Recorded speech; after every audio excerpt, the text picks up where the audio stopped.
This time we'll move to the public comment section. Anybody want to say anything today to us? Ms. Maroney. Good morning. Good morning. How are you? Fine, thank you. Glad How you are all you? arrived safely this morning despite the crazy traffic Yes. going on and accidents under New Deadly. So that's tragic. Yes. Wanted to start out by thanking you. I heard feedback from the Ballot Integrity Group, the Ballot Integrity Project, which is a great group here in Chicago, on the fact that you posted the video of the last meeting on the internet.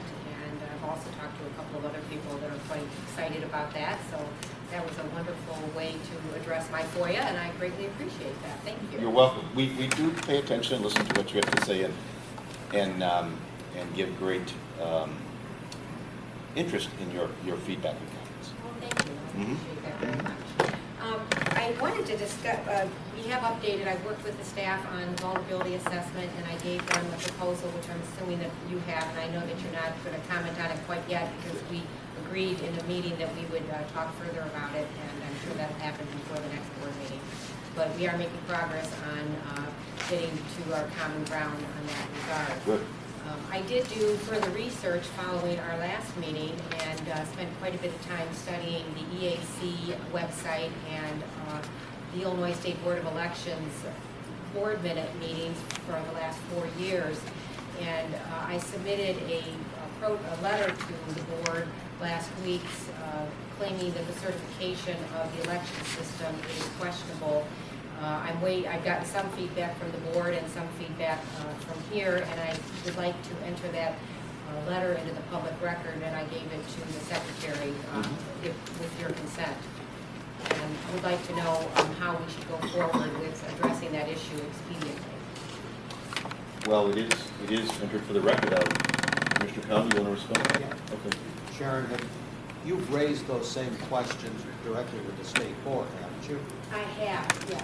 Because I'm sure you're aware that we don't test, we don't certify, that's all at the state board level.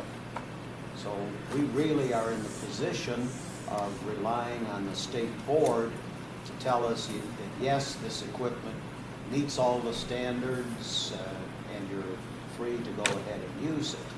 So I think we're kind of looking to any clarification, if a clarification is needed from the state board, but they're really the decision maker here, aren't they? I think they are, and I do believe it's important for you to be aware of the situation because, of course, it will greatly impact the elections that are coming up so quickly.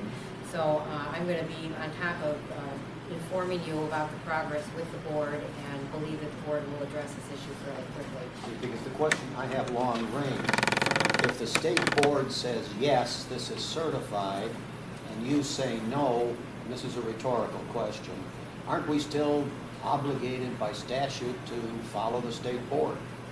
I think. Well, no, I mean, I'm just posing that question down the road, not to discuss it or try to answer it today.